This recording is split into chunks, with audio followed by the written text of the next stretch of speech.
And so the Imam al-Ba'li, rahimahullah ta'ala, he says in this chapter,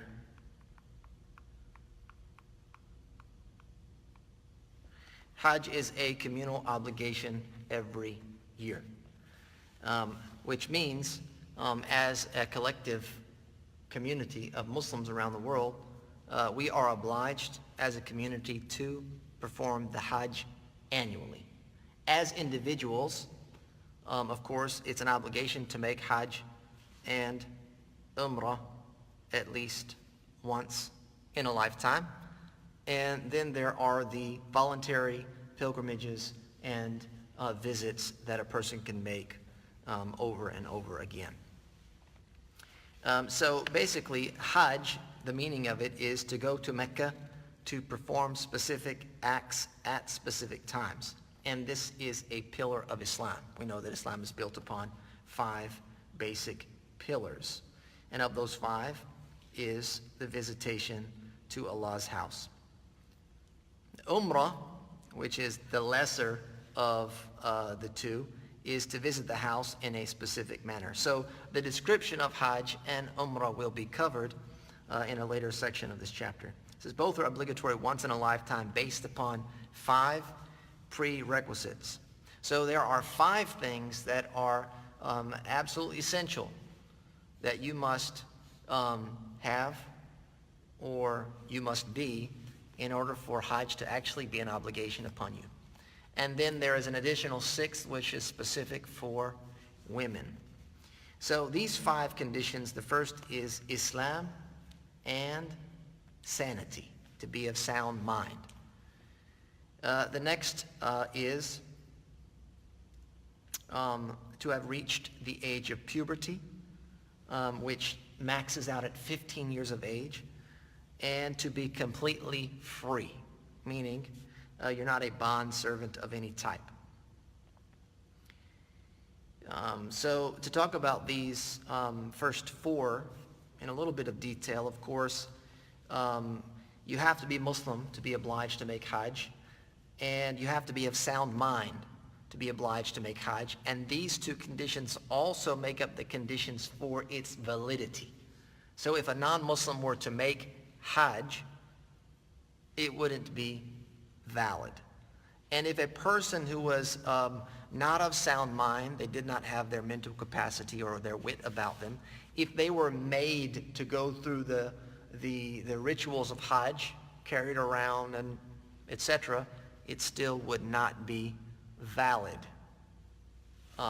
from them. And the next 2 is to have reached puberty. So the next 2 conditions, puberty and complete freedom, they are conditions of obligation as well as sufficiency. And what that means is that someone who is under the age of puberty is not obliged to make Hajj, but they will be rewarded for making Hajj or Umrah. As someone who is not completely free, and this is really theoretical for us today, is someone that is not completely free, meaning like a bondservant, if they were to make Hajj, it's not obligatory for them to do so, but it will count for them. They will be rewarded, I should say, they will be rewarded for their effort.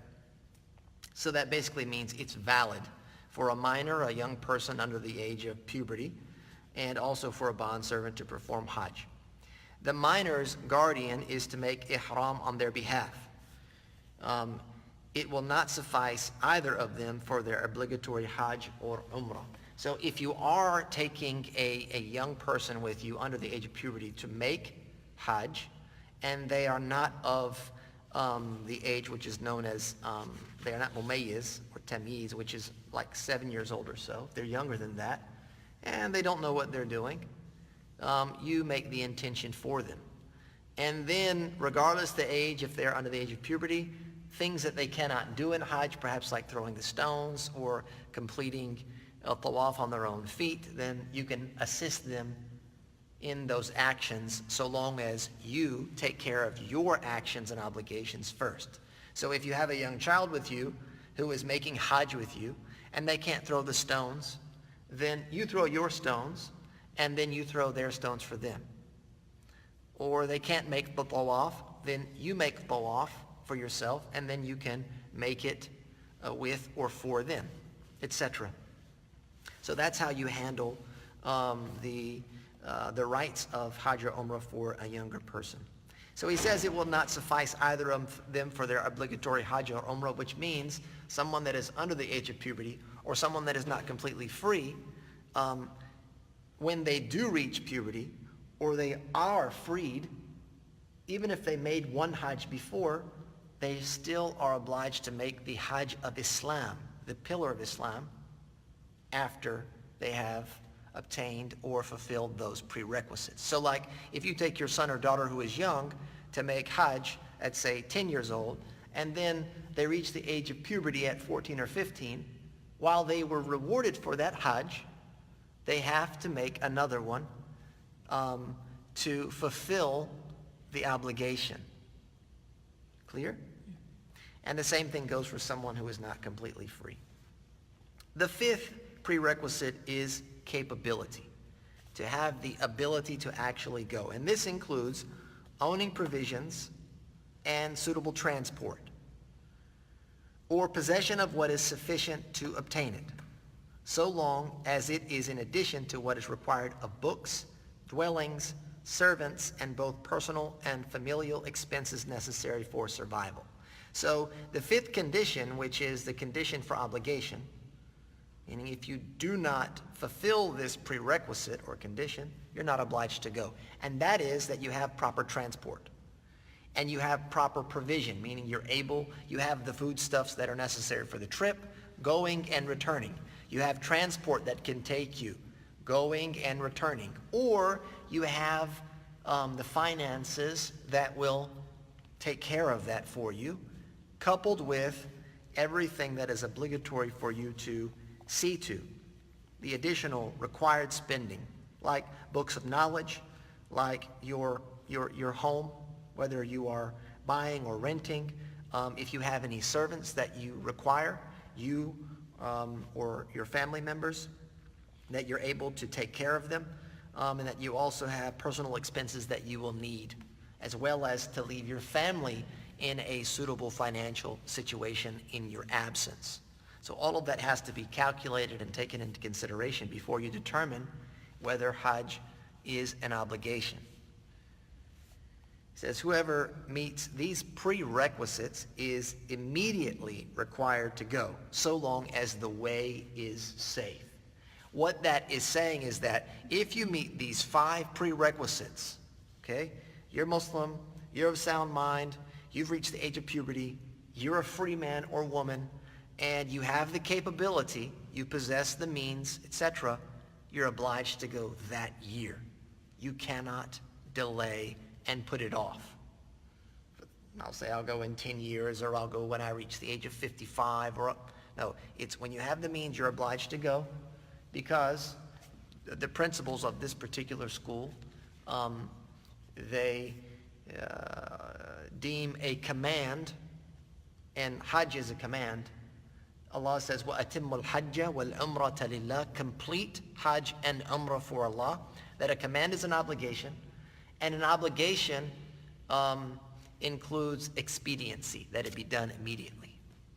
So a person has to make their Hajj as soon as they fulfill these prerequisites. And he says, so long as the way is safe. So if in your journey you fear for your life or your safety, then you're not obliged to go.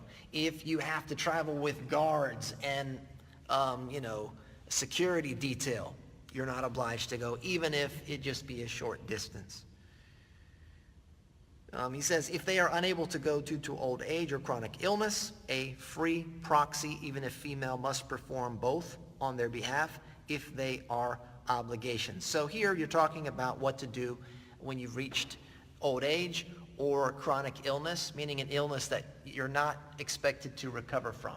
And perhaps physically you just can't make the journey.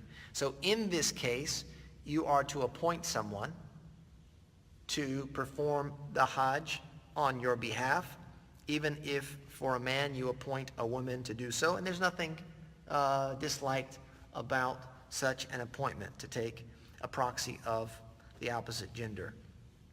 And of course, this has to be someone who has already fulfilled their obligatory Hajj.